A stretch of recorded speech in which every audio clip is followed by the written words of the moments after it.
광복 이후 대한민국 육군은 미군의 군사원조 정책에 따라 공격용 무기인 전차를 보유하지 못했습니다.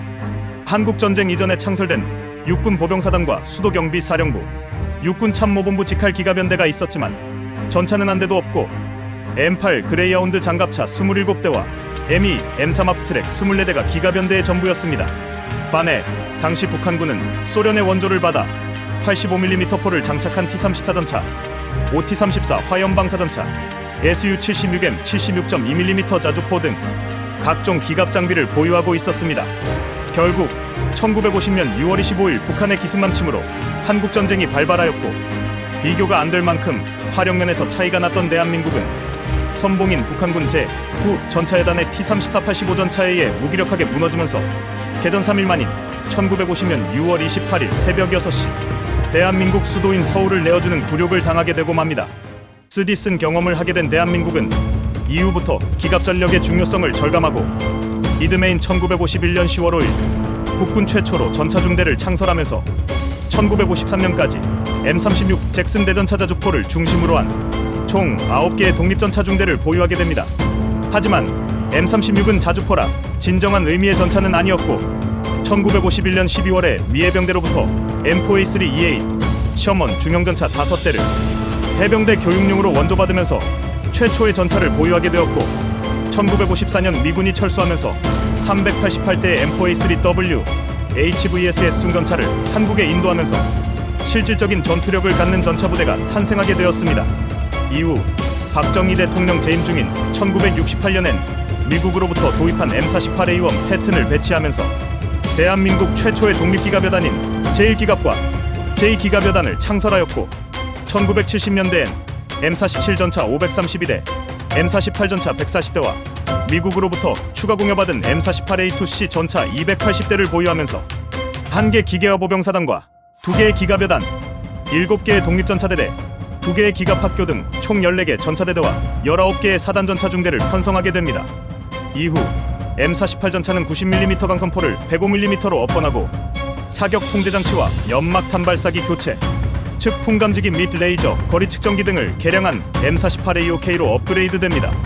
현재까지 남아있는 M계열 전차가 M48A3K 약 200여 대, M48A5K 약 400여 대일 정도로 아직도 대한민국 전차 전력의 일부를 맡고 있으나 2011년 이후로 더 이상 창정비도 하지 않고 있고, 2019년부터는 부품도 더 이상 생산하지 않고 있어 그 자리를 K계열 전차에 모두 넘겨주고 퇴역 수순을 밟고 있습니다.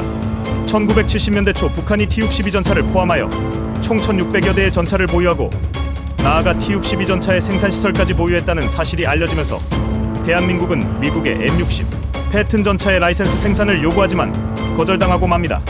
대한민국은 미국에 연연해하지 않고 서독의 크라우스 마파이사와 접촉하여 레오파드 전차를 모델로 한 신형 전차를 개발하기로 합의하고 계약 직전까지 가게 됩니다. 하지만 뒤늦게 사태 파악을 한 미국 측에서 1975년 7월 대한민국 정부의 ROKIT, 즉 한국형 차기전차 사업을 제안하면서 당시 미국의 신형 3세대 전차였던 M1 에이브람스와 유사한 형태와 성능을 갖는 신형 전차 개발 사업을 확정하게 됩니다. 신형 전차의 설계 기술과 경험이 전혀 없던 대한민국은 M1 전차의 생산회사인 클라이슬러 디펜스사와 한국형 전차의 설계를 합의하고 K1 전차를 제작하여 1984년 4월 2대의 시험용 전차를 미 디트로이트 셀프 브릿지주 공군기지에서 처음 선보이게 됩니다. 이후 1987년까지 210대가 실전 배치되고 1997년까지 12년에 걸쳐 총 1027대가 양산되어 4개의 기계화 보병사단과 3개의 기갑여단에 배치되었습니다. 초기형 K1 전차는 미국제 M68A1 강선포를 라이센스 채용하였고 K270 APFS탄을 사용하여 1.5에서 2km 거리에서 370mm의 관통력을 보유했으나 북한이 T-72를 보유했다는 사실이 알려지면서 관통력을 450에서 470mm로 강화시킨 K274탄을 개발하였고 다시 510mm로 강화된 K274N탄을 개발합니다. K1 전차의 사격 통제 장치는 360도 전면 감시가 가능하고 전차장이 조준한 목표물에 포탑이 자동 조정되는 SFIM 차장 조준경과 정확한 조준을 위한 GPS 포수 조준경을 갖추고 있으며 독일제 1200마력 순행식 디젤 엔진으로 최고 시속 65km로 주행할 수 있었습니다. 또한 유기압식 현수장치 덕분에 전차를 앞뒤로 기울일 수 있는 자세 제어 기능이 있어 산악지형이 많은 대한민국 특성상 포신의 고각 및 저각 발사에 유리한 당시로서는 최신의 3세대 전차였습니다. 방어력은 K1 초기 모델이 K2탄 기준 400에서 500mm 수준으로 RPG-7을 막아낼 수 있었지만 이후 불곰 사업으로 도입된 T-80 전차를 분해 조립하면서 얻은 복합장갑 기술을 적용하여 신형 복합장갑의 경우 포탑 전면 기준 K-76 날탄에 대한 대응 방어도 가능한 것으로 알려져 있습니다. 현재는 K1E2로 개량되면서 K2 표의 기술까지 적용되어 사통장치를 증대하고 방어력을 600mm급으로 발전시킨 모델을 보유하고 있습니다. K1 전차는 1980년 말부터 전력화되어 개량 없이 30여 년간 단순 창정비만으로만 운영된 관계로 주포인 105mm 강선포의 공격력은 북한군이 보유한 T-72 전차의 125mm 활강포에 비해 월등히 약했기 때문에 이를 대비코자 2001년부터 105mm 강선포에서 44구 경장의 120mm 활강포로 업건한 K1A1 모델을 개발하여 484대가 양산 배치됩니다.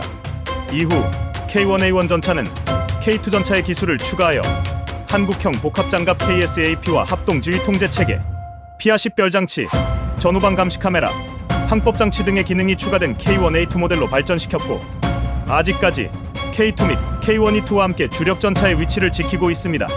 1992년 국방부는 기존 3세대 전차를 넘어서는 차기 전차 사업을 계획합니다. 2003년 K2표 블랙팬서라고 하는 제식 명칭의 4세대 전차 개발에 착수하여 2007년 3월 2일에 운영시험 차량 세대가 일반에 공개되었습니다.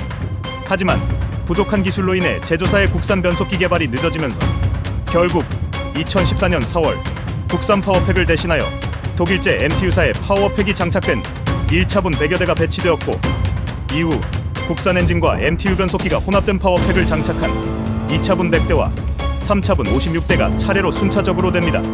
국산 파워팩은 결국 4차분 150대 추가 배치분부터 장착이 결정되었습니다. 그렇게 되면 대한민국은 총 400여 대의 K2 전차를 보유하게 됩니다. K2 전차의 주요 특징은 보다 진보된 전술지휘 통제체제 C4I 적용으로 네트워크 기반의 전장정보 관리를 통해 정확한 피하 식별 및 아군과의 유기적인 작전 능력 발휘가 가능하고 자동화된 장전장치와 광대역 레이더 시스템에 연결된 사격 통제 시스템으로 9.8km 범위까지 특정 표적을 획득하고 가상의 위치를 예상하여 자동 탐지 및 자동 추적하여 낙원하고 목표물을 표시해 고속 기동 사격 시에도 적을 발견 즉시 정확한 사격을 할 수 있도록 하였습니다.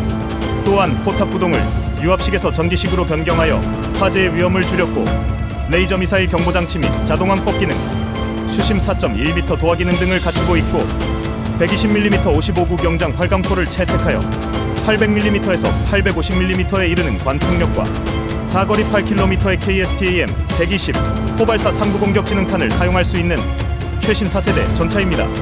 특히 K2 전차는 노르웨이 전차 수주전에서 독일 레오파드 2A7 전차에 비해 우수한 성능을 입증하였음에도 불구하고 정치적 논리에 의해 수주는 실패하였지만 오히려 유럽 현지 테스트에서 비교된 뛰어난 성능으로 현재는 폴란드 및 루마니아 등 세계 다수의 국가들과 수출 상담을 진행하고 있습니다. 제조사인 현대로템은 여기에 만족하지 않고 130mm 주포, RCWS, 캡슐형 승무원실, 소형 전술 드론, 수소에너지 기반 파워팩, 스텔스 도료 등을 적용한 최신 5세대급 K3 전차를 연두 개발하여 2030년대 중반 이후 대한민국 육군 배치를 목표로 하고 있습니다. 현재 대한민국은 K1E2, K1A2, K2로 구성된 3.5세대 이상급 전차를 2000여 대 가까이 보유하고 있습니다.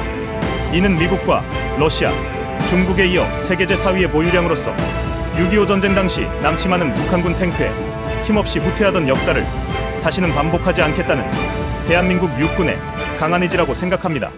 지금까지 얘기가 재미있으셨다면 좋아요와 구독, 댓글과 알림 설정 부탁드립니다.